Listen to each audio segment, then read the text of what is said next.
Hi, and welcome to Ask the Manager. No guest today, just town manager and I.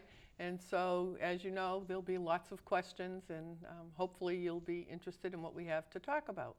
I'd like to start by acknowledging and recognizing Gene Budenhagen for all his years on the Finance Committee. He was on the Finance Committee before I got on, and he was a really reliable, dedicated member, and I just would like to acknowledge his dedication to the town because it was phenomenal. Along with that, Erin Canzano retired from the school committee, and she was there for a very long time. You lose count after a while. You think, were they there from the beginning? But she also did a very good job, and she was a really good listener and was dedicated to making the school system the best it could be. So I'd like to thank and acknowledge them for the good work that they've done. Along with that, we had the retirement of Bob Tzeski. And I mean, he started with the town when he was a little boy, I swear. And over the years, he's done a really good job. And if you ever, I don't know what his wife's doing now that he's retired, if he's still talking about water every day, or if he can get away from that. But he also was a very dedicated town employee. Yeah, I have to thank Bob as well. He actually stayed on 2 extra weeks because we're struggling to find the right person to fill that position as water and sewer superintendent. It's a little bit different, certainly what Bob did, but we're a little more unique in Shrewsbury than I think we realized with the size of our system and the fact that we actually do our own water treatment. Not a lot of towns do that, so. There's kind of 4 legs of water and sewer operations. There's, on the sewer side, it's sewer collection and treatment, and we do the collection but not the treatment. On the water side, there's treatment and distribution, and we do both. So we need someone that has knowledge across at least 3 of those 4 kind of pillars of those different aspects of the operations. And we didn't find it in the first round, but we're certainly still optimistic. But Bob was an incredible resource to me, and like I said, stayed on for 2 additional weeks, and now he's traveling for a few weeks, and we may need his services again at the start of next month, and he certainly is willing to do that. You can tell he loves to do it, so I have to thank him. He can't get away. Yeah, he can't get away. We may not let him, yeah. So is that a local search? How do you It's actually advertise? Technically nationwide, because we advertise it in nationwide water publication, water and sewer publications. We certainly have our local sources as well, but we are casting a wide net. We're looking for someone to really manage that, an overarching manager and leader for the organization. If you look at water and sewer combined, like in stormwater now combined, whenever I like to talk about it, it's an $18 million business line of the town. So we need someone. We certainly have skilled people that can operate the systems. We need that leader to set the vision and direction and strategy and everything for the organization and complement the good professional engineering experience we have within the DPW as well. So it's a little bit different than Bob. Bob kind of grew up with the system from the late 80s and added a lot of aspects to the system, and had all of his licenses, and could get down in the ditch and replace the valves and all those things. Not that he did that in the end, but we're looking for a little bit of a different mindset from that standpoint, and running an $18 million business versus just a little water and sewer department, as people may perceive simple. it. Yeah, it's just a different ball game, different attributes in a leader that we're looking for. Yeah. Yeah. So you have more applicants? We're in the process of, we kind of reconfigured our search terms and our job recruitment tools, and we're back out in the market and looking for that right leader. Yeah. Now the first part of what I want to talk about with you is about your goals, because Okay. I found them to be interesting. And it must feel good to know that you listed, 7, 8 or more goals that you really achieved a lot. It's a good way for you to be able to review and pat yourself on the back for the good work and the accomplishments that you've acquired over the year. So the first one was the cross-departmental team. And how is that working out? Yeah, so we attempted to establish a cross-departmental team to look at revenues and expenditures. In some aspects, we did that. We established an administration and finance team to get those core financial and administrative functions working. But as far as the study and the review and the analysis of the revenue expenditures, we held that a little closer to the vest than we thought we would. And that was really paired together with some of the new budget documents that we put out this year, which started with a revenue manual that we published in late October. And it created a narrative. It defined our approach for revenue setting and forecasting. And I think we were rather successful in kind of making that transition. I just kind of describe it as the first year in the budget process for fiscal year 2019 that we're just wrapping up right now. We kind of used the former manager's model so we could all talk the same talk and be on the same sheet of paper. That built a lot of, I think, confidence between myself and the Board of Selectmen and the Finance Committee that we could all speak the same language.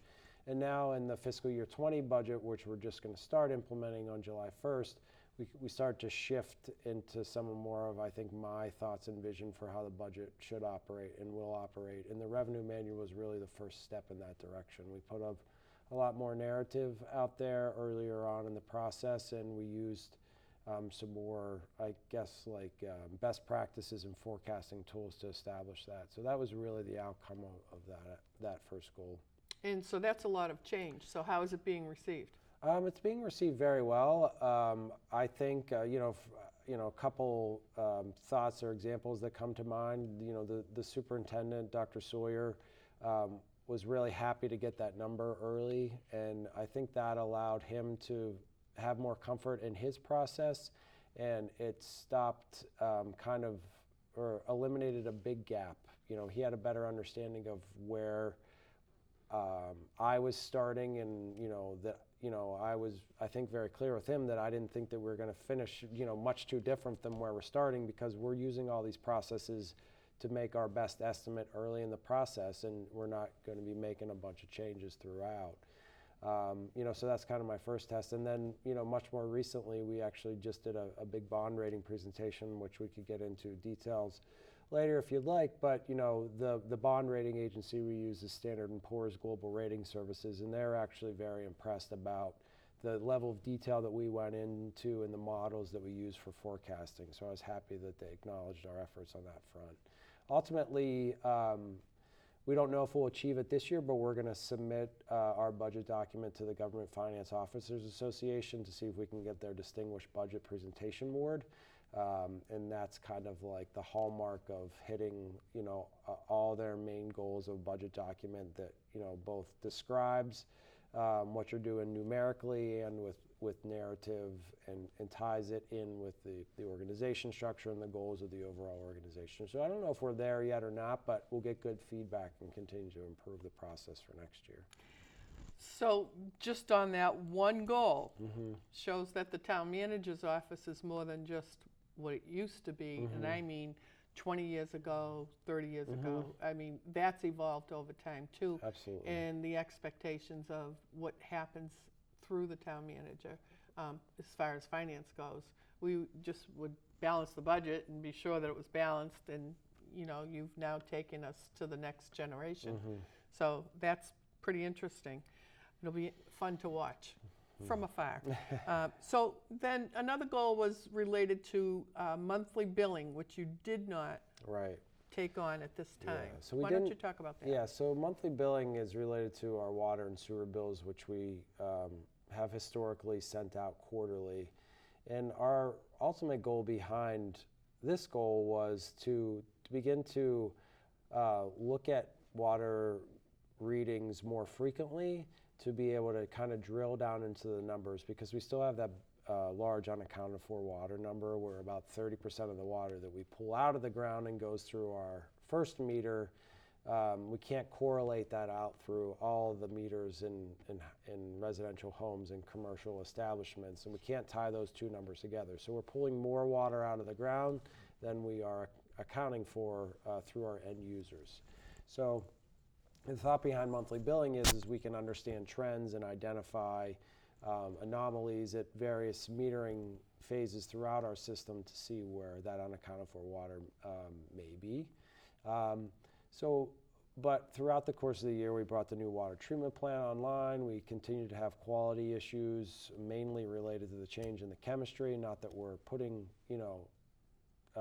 discolored water into the system any longer, but that change in chemistry and acclimating the system continue to have water quality issues. So we're really hesitant to make changes for the customers and to go through another process where we just changed the billing cycle, or the rates for this past July, and now we're going to look to make another change. So I think rightfully so. It was pointed out to me as with the reorganization of the DPW, and we now have a business manager, Rosanna Maliver, in there, and she simply pointed out, well, we can read the meters monthly, but we don't have to bill people monthly. So that's really what we're doing. So we're going throughout the community and reading everyone's meters now every single month. We're getting 3 times the data into our system, and we're able to analyze individual accounts and understand anomalies and things in much more real time. So we get the benefit of the data that we wanted on the back end, and there's no impact to the customer. There's one positive benefit to the customers that we have identified some metering issues or areas where someone had a significant leak, and we were able to identify that after 2 monthly cycles, all within one billing cycle, where before we'd almost have to wait 6 months to say, yeah, that's still high. Now we can say, look, month 1 and month 2 in a single quarterly billing cycle, we have an anomaly here. Let's go to the house and check the meters. So, And that's all done by the business manager? so the identification and the review of the data is done by the business manager, and then we dispatch our service technicians out. Yeah. Yep. So. And this business manager's been on board for how long? She officially took that role in the early fall, October timeframe. And how did you find somebody interested in doing that? Well, Rosanna is actually on our staff within the IT division, so she worked on the Selco side of things, and she was a analyst over there that helped with the integration of our utility billing system and our financial software system.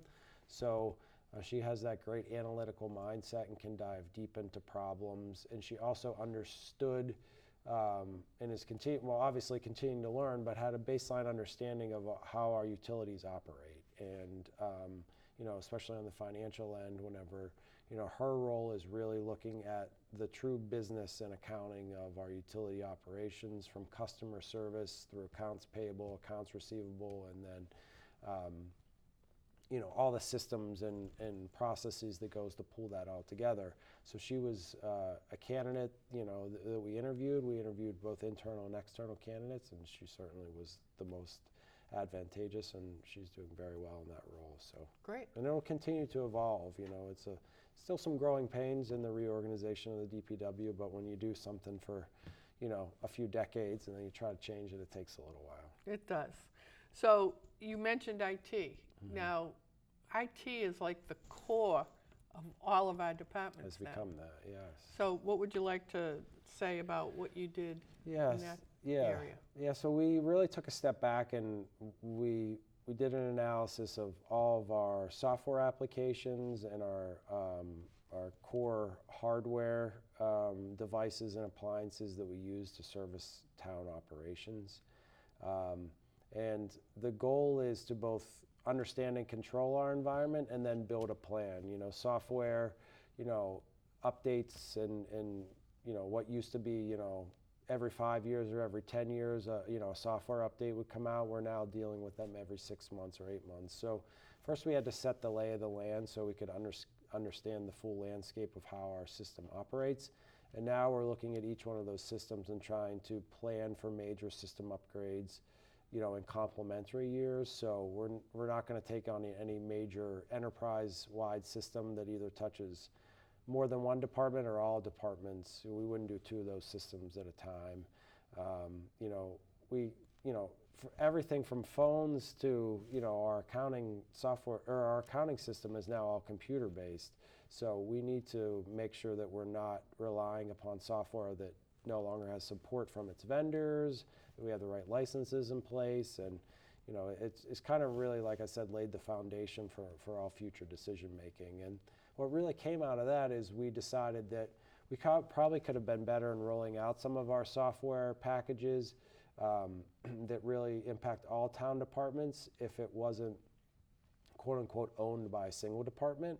For instance, with our what we call our building permit system, that's really a full suite of storefronts that we can do all types of licensing. So we could do dog licensing through there, we can do Board of Selectmen licensing, we can do road opening permits. We started off as the building permit system, and it kind of got that connotation that it's a building department system. Well, really it's a storefront for us to interact with all of our various customers who are seeking permits or licenses. So, we took that lesson that if we would have had a more central group of departments that were the champions of it instead of just one single department, that we could have got more buy-in, we could have been more successful earlier on. So we've identified the need for a real IT adoption policy on how we'll say, this is the next piece of software and this is who's going to be responsible for it, and these are the departments that need to buy in into it. So Do you see our IT, excuse me. our IT department growing over the next several years, because just the work itself, I mean, everyone's so heavily reliant on IT. Yeah, I mean, IT security, definitely, it's a huge challenge, to keep our environment secure.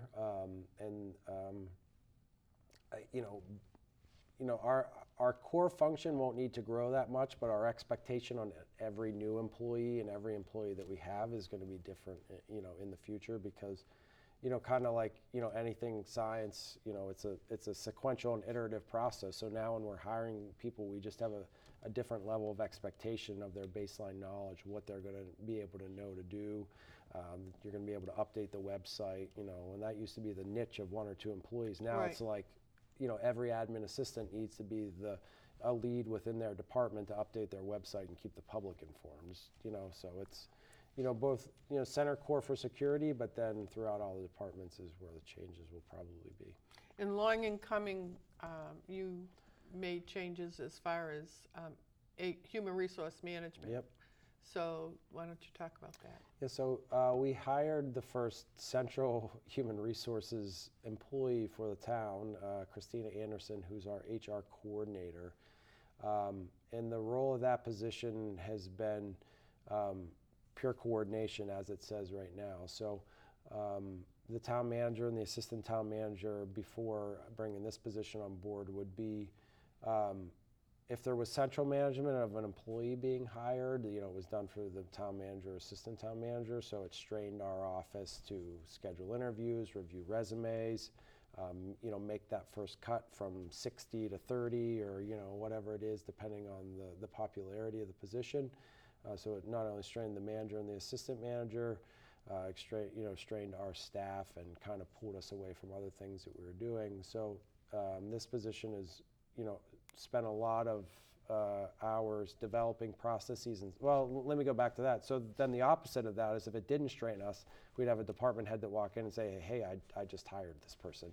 So, or I'd like to make an offer to this person. They wouldn't hire them. But so we were then, what process did you use and all those things. So we had a full gamut of expectations, and we just could do it better. So this person is now the central hub for all those things. She's also spent a lot of time getting us into what I've asked her to do is just baseline statutory requirements. So a lot of liability when it comes to people's medical files, people's personnel file, employees' personnel files, and things like that. So a lot of time coordinating the activity of many departments and centralizing that expectation into the town manager's office through that person, but then also getting us into baseline compliance. And then as we look to the future, we don't have a lot of HR policies and practices. I'd say we have the statutory policies like sexual harassment and things that everyone can think of, and ethics training. But we don't have a core employee handbook that says this is how we're going to handle comp time or this is how we're going to handle overtime. It's kind of just been practice and individual department based that would be better served if we had some consistency. So all that will come over Yes. time. Over time, yeah. Because it takes time. That handbook is a lot of work. It I is mean, a lot just of work. that alone. Yeah. So over time, I mean, it's almost hard to say that we hired the first central HR person for the town. You know, even even over the last 60 years. But it's true. So it is going to take a lot of time to get caught up, and there's a lot of work to do in those areas. and so far you've talked about you've hired this person and you've hired that person. Did you stay within whatever your plan was for number of people, Yeah. So number of FTEs? yeah, we only increased total FTEs by a little less than 3 because we changed the role of several positions. We didn't backfill some, retirement that occurred. And, even in the restaffing of the positions, whenever we promoted someone from within, we were very diligent and didn't jump to conclusions, So within the town manager's office ourselves, we're now at current full staffing levels, but that just occurred 2 weeks ago. So we certainly didn't have any negative impact on the budget. Had to make one tweak at the finance committee at the June meeting to add a little less than we needed a little less than $10,000 in the Parks and Rec department. So after all those changes, it came down to about $9,200, which isn't bad considering all the hiring and movement that we did. Well, the reason I bring it up is because you don't want the perception to be that you're just hiring. going on a hiring spree. There's been a lot of thoughtful reorganization to get to the point that you're at. Yeah, and the key in that whole DPW aspect is that there was 3 positions that used to be department head level positions that are now filled by division managers, and they now fall under, within the Department of Public Works, DPW director. So it's just different roles and different salary levels and different expectations that are supported by the DPW director and the Public Facilities director and that business management division that exists in the DPW. Another one of your goals was in the planning area, in the planning department. Yeah, so a lot of continued work in that area. We're really focused on the Route 20 corridor and the town center. Those are the 2 big focuses. The Route 20 corridor, we are bringing together a lot of infrastructure projects to enable future development, and we're very happy that last week the Edgemere Drive-In redevelopment project, I'm going to have to get the new name for it because there is one now. Oh. So we'll have to get used to that new name. They did file with the planning board, so that took a lot of effort in both development agreements and things like that. But we're focused on the Route 20 corridor, adding the sewer main, adding the new sewer treatment plant, getting the Edgemere Drive-In redeveloped, and then figuring out an economic development strategy and plan for the rest of that corridor where we're going to put sewer.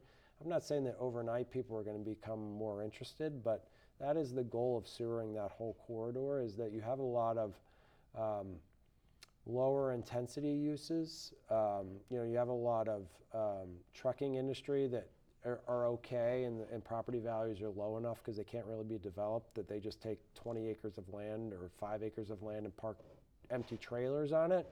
We think there's a better, higher taxable, higher Revenue. Well, and jobs too, right? Right. Yeah, Yeah. revenue and jobs that we could bring into that area that serve more residents. Revenue is clearly one of the things that we're looking for, because if we have a $20 million office complex versus 350 empty tractor trailers that are just waiting for someone to need them at some time, that's the type of activity that we think will happen, and is only stymied right now because no one wants to build a septic system or a private sewer system that Right. could service that commercial office space or commercial type entity. But now if we sewer it, that goes away, and they can do better things with that property. So you also talked about the Route 20 marketing tool and opportunities for development. So is that's separate Yeah. from? Well, yeah, I mean, that's a little bit tied in. So we didn't necessarily create a single tool or strategy for Route 20, but we continue to allow that to evolve. We didn't realize we were going to get the mass development grant, so that took us away from the marketing tool in and of itself. We started to pull the bones together to a marketing tool, but we now know that The sewer pump station for that will go in at the intersection of Lake Street will be constructed this summer, and the sewer force main will be constructed next spring and into next summer. So we really need to have that marketing plan in place, so whenever we're ready to have that greater sewer capacity, that we can have that marketing tool in there, and we're out there kind of helping shape the future and just not allow developers to come to us. So who's the point person for that? It's still Kristen. Kristen Lass within my office that is the assistant manager and the economic development coordinator. She relies heavily on her support staff, the town planner and the assistant town planner, to help fulfill those roles. So that core team is really the ones that are focused on that on a day-to-day basis. But yeah, Kristen and her team have the lead. So I'm going to sidetrack before we go further, because I can't wait. When you talk about the Edgemere Drive-in property, are there changes, or is it what we thought it was going to be in the first place? So it's not the same site plan that you had maybe seen whenever they went to town meeting, but it's very similar. I think they made great improvements to their site plan from two standpoints. They're kind of not more densely populated in a bad way, but they're using less of a footprint to do the development. So the apartment community is a little further removed from adjacent other residential neighborhoods, which was a concern that came up. So they're a little more compact in their development, but the core aspects of the development are still all the same. So they're still the major anchor is a market basket with another ancillary retail type uses like a bank and a pharmacy potentially, and then there's still 250 apartment units, some of them affordable, most of them market rate. So the core concepts are there, but the configuration and layout of the site is vastly improved. It also has a lesser environmental impact, which is a better design option. So it's a little further pulled away from the waterways, a little less work near wetland buffers and things like that. So they did a lot of good refinement. So is that moving along according to schedule? It's on a schedule right now where they're doing local permitting and will be in permitting for about the next 10 months or so, and then they would start to move into the physical development and aspects with some of the early offerings coming to fruition in the spring of 2021. So I know that wasn't the original time schedule, wasn't even the time schedule whenever I got here 2 years ago, but it's kind of how these it's a major investment and construction project. But the town will be ready to service it with our sewer improvements that we're making, and everything will go seamlessly. And also the roadway reconfiguration that we're doing through that MassWorks grant. Great. And now back to your goals, because we're still on his goals. Green community designation. Yes. You talked about that in your interview right from the beginning. Yeah. So yeah, we achieved that designation, which we're very happy. We are actually underway with the projects that we're spending the initial grant funding on. So we received designation technically in December. We received the grant of about $183,000 that we're working on projects to reduce our energy consumption. And upon the completion of those projects, we will line ourselves up for a new competitive round of grants. I'm not exactly sure on the timing on that, but we'll seek out grants over the next 5 years and working towards that ultimate goal of reducing the town's energy consumption by 20% over that 5-year period. So that would be substantial savings. That $183,000 in improvements is supposed to save us $70,000 a year on electricity or on energy consumption costs. So we'll have less than a 3-year payback on that $183,000 investment. And that's the whole thought behind this. Not only are we helping the environment, but we're saving money by investing money wisely. That's great. And then the general capital improvement plan. So general capital improvement plan, I think we're a little more comprehensive in our approach this year. We created a separate standalone document that had narrative. We offered, I think, longer term solutions to be a little more sustainable in that area. We got, I think, key projects approved at town meeting, the largest being a feasibility study for a police station and the municipal campus. And that was $250,000, and we're in the process of developing our procurement documents to have a architect and owner's project manager come on board and lead us through that early investigation as to what the right approaches for improving that building or new construction would be for police. So, in your mind, what year do you think they would actually have a new police station or an improved police station? Because Actually, right now it's like the house that Jack built. Yeah, So, actually open? yes. Is that what you're saying? Turn the key. Yeah, I mean, I think optimistically 2023, realistically 2024. I guess I don't have a good, it depends if it's a 12 or 18 month construction process. I don't think we'd be ready with a design to start construction before 2021.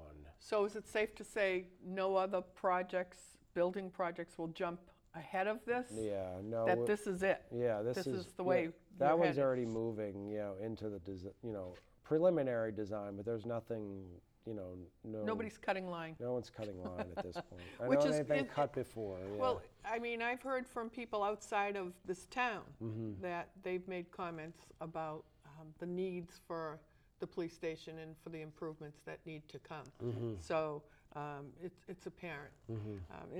On the outside, it looks like a nice building, but if you're in there working, they just Right. don't have Yeah. what they need for today's Right. arresting and Yeah, I mean, whatever. Just the activity.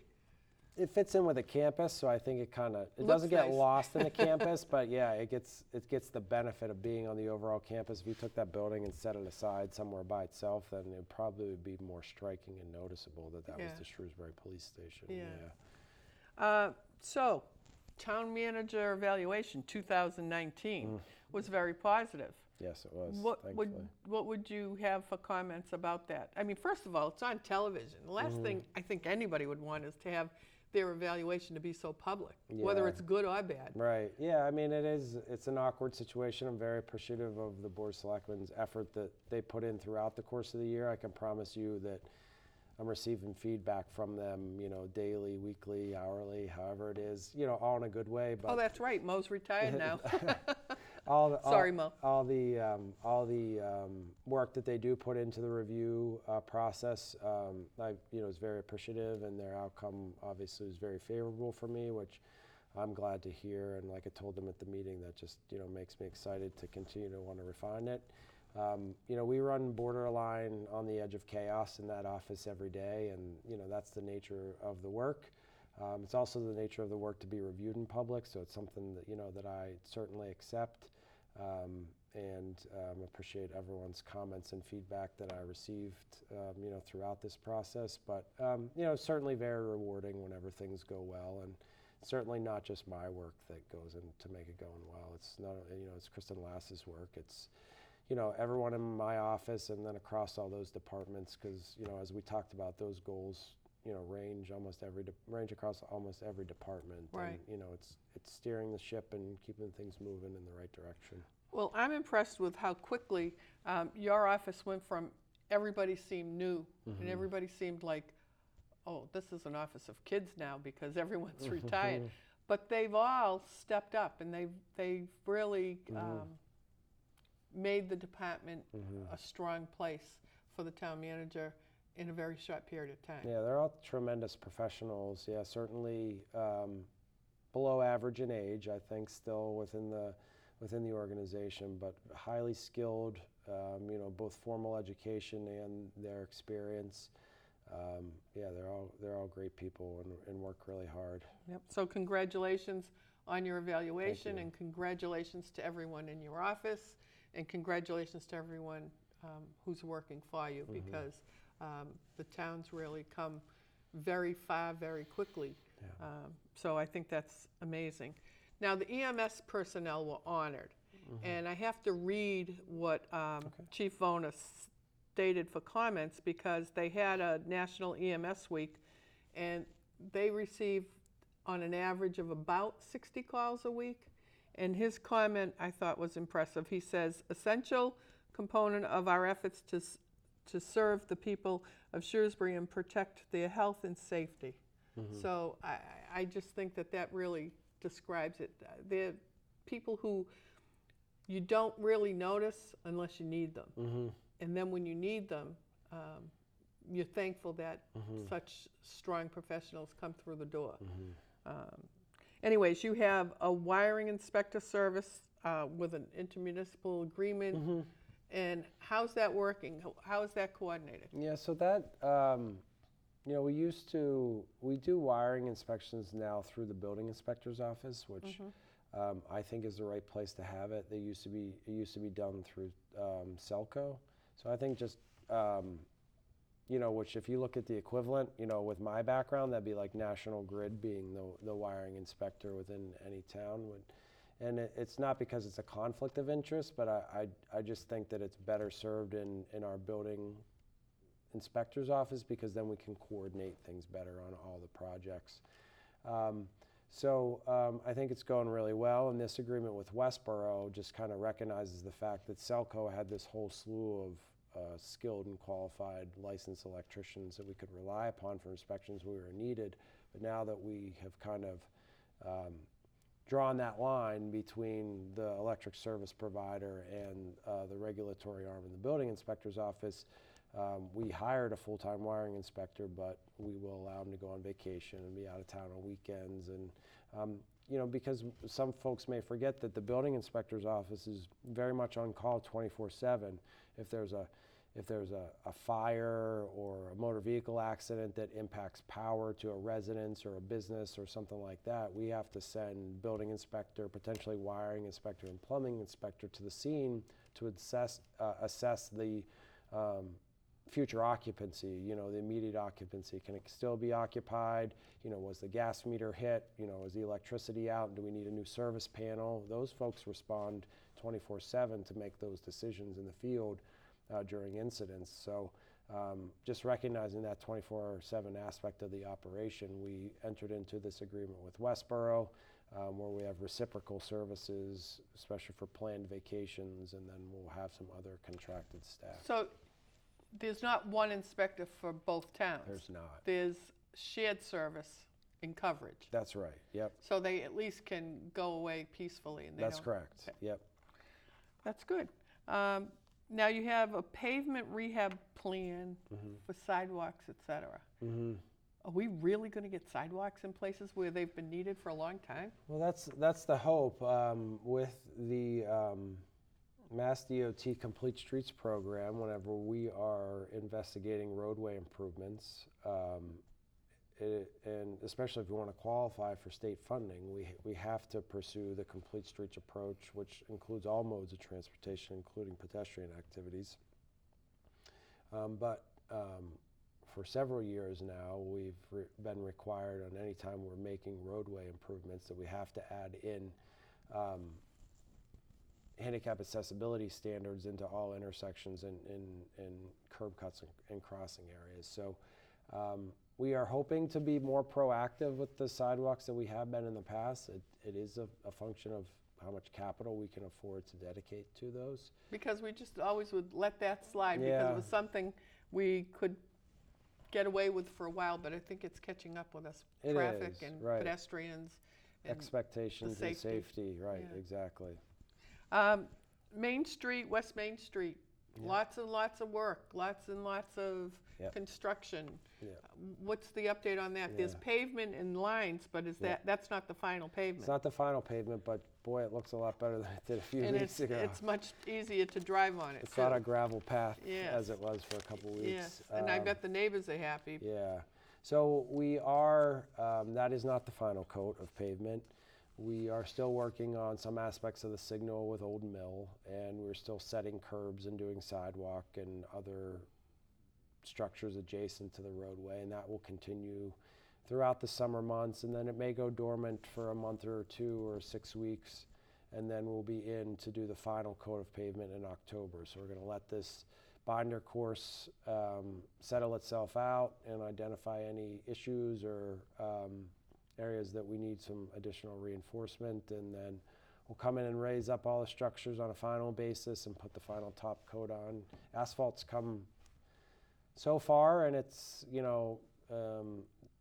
their ability to lay it and how smooth they can get it, what I honestly think used to be, the top coat 10 years ago is now the binder course. They can just get it so fine, and they do such a good job. So it's a nice smooth roadway right now, but it'll get even better before the fall or in the early fall.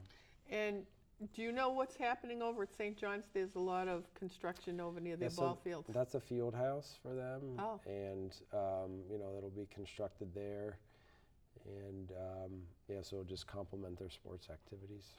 And there seems to be activity down on the lake where McQuail's used to be, Buca de Beppo. Mm-hmm. There's a lot of activity there. Yep. What's that about?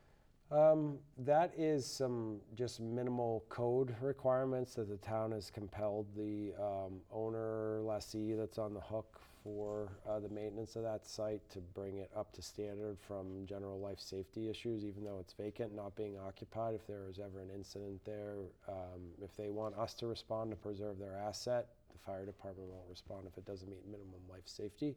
So that's the work that's going on there. Unfortunately, it's not anything more proactive than that. It's still a little reactive. I was hoping it was another restaurant on the lake because it's such a perfect site. Yeah, it is a great site. One way or another, we're nearing the end of that agreement that the current owner has with the Planet Hollywood organization, and we will. That doesn't hopefully see mean a new Planet tenant. Hollywood's going in. No, it doesn't mean Planet Hollywood's going there, but that's the parent company that is responsible for the lease right now, and they finally came to the table and are making the improvements that they need to, and hopefully in the future we get an actual use and occupancy within there. And speaking of restaurants, we do have a new restaurant in town called Ty and I, and it's at South Street and Route 9, where All right. on the corner near the new CVS, Right. Yep. opposite Price Chopper. Mhm. It's pretty nice. The people in there are very nice Haven't and been in happy to be there. It's opening quietly, Yeah.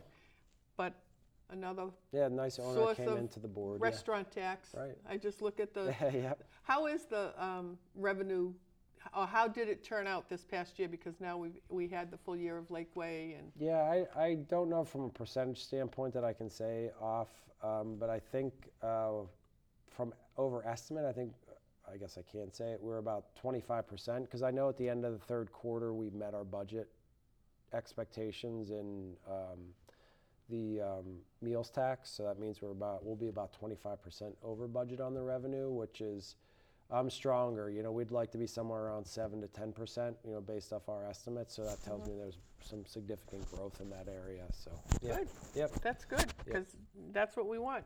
That was the whole purpose. It was. And now I'm going to just do a little advertisement.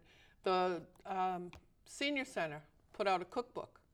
And you can get this cookbook. It's only $10 at the Senior Center, or on Wednesdays they're selling it at the farmers market.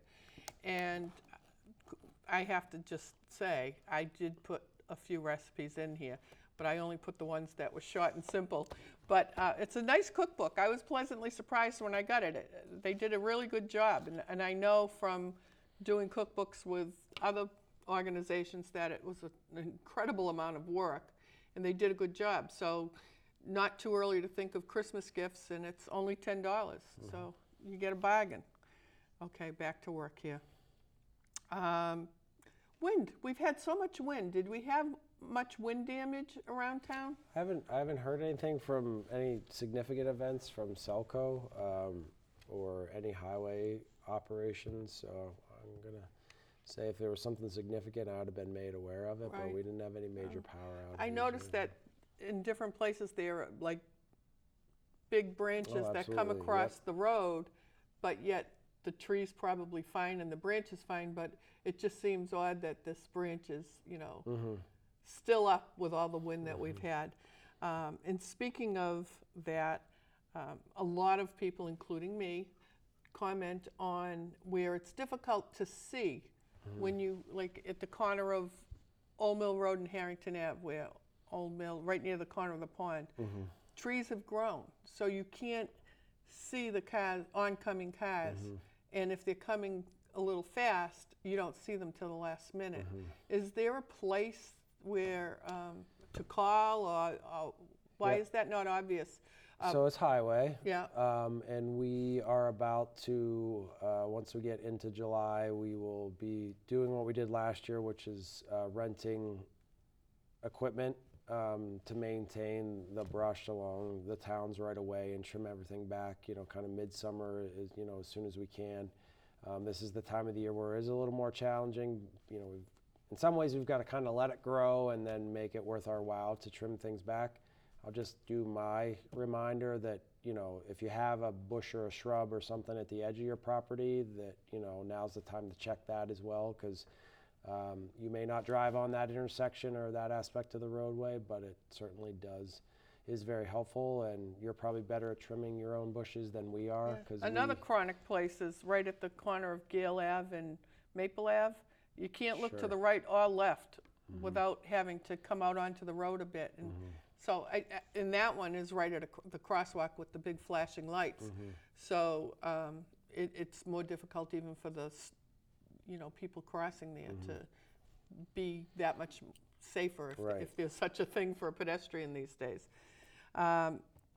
So solid waste collection changes coming up July 1st. Yes. What would you like to tell us about Yeah, that? we're ready. I have to compliment David Snowden in my office and the leadership with waste management, a gentleman by the name of Ed Pasek, and then some, the rest of the DPW staff. We've done a lot of outreach. I think we've had 5 public meetings. The most recent one was 3 o'clock Saturday afternoon at the Shrewsbury Library. And we've had over 250 people come out to those meetings because we did little door prizes that waste management gave us. So we got to give everyone a ticket and, got to count folks that came in. It's been a lot of interest and a lot of good questions. So not a lot's changing. We're trying to educate people on the new recycling rules still, because that's still a concern. That's the most questions we get. We know people want to recycle right and are just looking for that information. On recycling, we will be going to the weekly pickup where, 1 week it will be cardboard and paper. The second week it will be commingled. And then so there'll be recycling every week, but we'll alternate what we're picking up. Is that schedule out? It is out, and it's available on the town website. There's a button right on the homepage that says trash and recycling that folks can click on and get that. It's also in all the mailers that we sent out to the homes. And it will start July 1st. Trash will, and I just want to encourage people to have their trash at the curb by 7 a.m., trash and recycling, because we're not changing days of any routes, but this contractor may start at the end and end at the start, or do things that they think is more efficient. So it's going to be very imperative. If you have your cheaters, you should always have it out there by 7. I know people got used to maybe, well, I know they're not there till 11:30. I know my route, but we may be there. That may be our first route, and it used to be our last, or vice versa. So please have your materials out at the curb by 7 o'clock. In the morning, especially during these first weeks until we refine our routes. And I ask for a little bit patient, but Waste Management is in the industry of picking up curbside trash and recycling. Recycling and trash is all going to go into the same vehicle, but it's split off, and the trash will go to the incinerator and the recycling will go to the materials recovery facility in Auburn to be processed. And I just want to thank residents for their continued separation. It does save us a significant amount of money. This year we estimate it to be $140,000 by being able to have that contract with our recycling processor and them getting materials not all in one single stream. It is a significant savings because we have cleaner materials and allows us to access a broader recyclables market, so it is a benefit that folks continue to do that. So those changes are all a week away. At town meeting, there seemed to be a tone of mistrust or lack of knowledge for what really is being done by the town, whether it's related to pesticides or or the water. And one comment that was made at town meeting really struck me, and it was vote down. If you don't vote this down, then the town doesn't care about pesticide use. And I felt that, you know, if the person understood what the town does do, they wouldn't make that kind of a comment. What would you have to say about that? Yeah, I mean, I don't like the thought that there's certainly mistrust. I accept the fact that we could communicate better. You know, we're in the industry often historically very humble, be behind the scenes, you know, make sure people's water comes on, make sure people's trash gets picked up, but don't be out there saying, hey, we got your trash today, and hey, you know, this and hey, that. But in today's kind of more media, not just social media, but, you know, media sensitive times where people are using social media platforms like Instagram, and they're used to seeing people tooting their own horn, for lack of a better way to put it. I think that we need to do that a little bit more. We do a lot of those things. I even thought about it earlier today. You know, Kristen Lass, the assistant town manager, and myself went down and, you know, we spent an hour and gave a presentation to Southgate residents about, you know, all the projects that are going on in town. And, you know, I was sitting there thinking, well, I should go to the back of the room and take a picture of Kristen during her presentation so we could post it on Facebook, so then people knew that we were doing this. I didn't ultimately do it, but, you know, that's the kind of the mindset that we're adapting in. So that kind of slightly less than average age in the town manager's office is kind of helping us drive and be nimble in those areas. But so I recognize the fact that throughout the course of town meeting, especially as it related to the citizens petition articles, that people consistently said, I'm so happy to hear that the town is already doing this well. I wish I would have known that. And we heard that. Earlier this year before town meeting, we changed the role of Valerie Clemmy in the town manager's office, and she's now our lead for community engagement. And from that, you've seen at least one commercial that's about the solid waste program that's running across the SMC channels. We're in the process of doing another commercial that explains the bulk collection process. And I think that we just need to do a better job of communicating what it is that we're already doing. We were most focused on that recently, especially over the last 6 weeks, on what we're doing in water mainly, as far as hydrant flushing and ice pigging, to make sure folks knew that we wanted to hear their feedback. We wanted to hear where they had brown or discolored water, but we were out there as well. So we're more active. The town does have a Facebook account now, and folks can like our page and get more timely updates from us. So we are trying to engage with folks with where they are. And like I said, it's just not comfortable. That's not kind of the cloth that we are cut from, to say, you know, we're out there and we prevented crime today, or we prevented a fire today. But in reality, that's what we're doing every day. Right.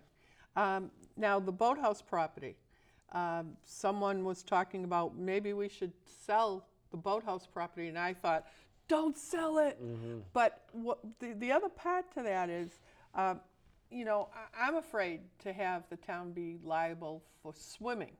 So I'm not saying set up a swimming beach there, but it's such a pretty place. It would be nice to put some park benches, maybe have, I don't know if it's a good or a bad idea to put picnic tables, but at least benches where people could, you know, sit. Is there a place to park? There is. I mean, there's the general parking near the state boat ramp. Yep. Yeah. So that's it is a great asset. Yeah. Cleaning contracts, they're going up and up and up. Are we going to get to a point where it's actually less expensive to have town employees be custodians as opposed to the cleaning contracts? Are we going to flip what we originally set out to do? Ironically, I think yes.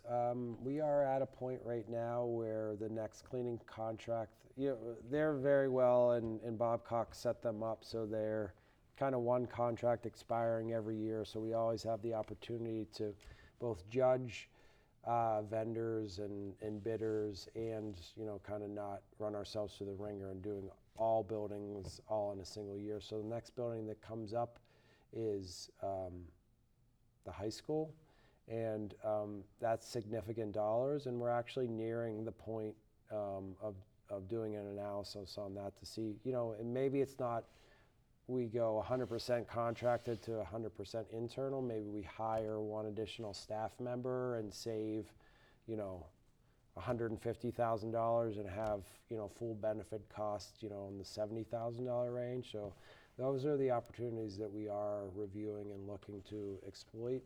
Analysis. Yeah, what we have to do is, so everyone was kind of afraid of OPEB and the pension costs, and they are real. But as long as we understand what we have to do today to not make them be that huge outstanding liability like they were 10 or 12 years ago, if we say, okay, we need to pay the salary, we need to pay current benefits, but we also need to set this aside for pension and this aside from OPEB from day one, then, when an employee retires, or we don't get ourselves in any standpoint where we're like, wow, our pension liability is $50 million and our OPEB liability is 45. We're paying the whole time. Just like anyone, what do you tell a young person whenever they're starting their first job? $5, $20 a pay. Trust me, you'll thank me in the future, all these wonderful things. And it's true, but we can do the same thing for the employees that we hire if we pay, throughout the course of the time, because then we get the benefit of the investment. The Shrewsbury High boys made it to the state finals in baseball, and unfortunately they lost, but they had a great run, so congratulations to the Shrewsbury High boys, and you made everybody in Shrewsbury very proud, did a good job. The other thing, and I'm sure we're going to run out of time, but now we're reading about microplastics in water, and that's not just in Shrewsbury, that's all over the world. So just when you think you have a facility to do everything that needs to be done to keep our water clean, now we're going to be focusing on microplastics. Yeah, there's always going to be a challenge. They have these UCMRs, the unregulated contaminants that everyone's always interested for us to continue to push the envelope and tell them what's in the water. But when we find them, we have to react, and we should. But analysis. We continue to grow the list. Right. So we have to keep our environmental hats on. But we're out of time. So thanks for watching, and we'll see you next time.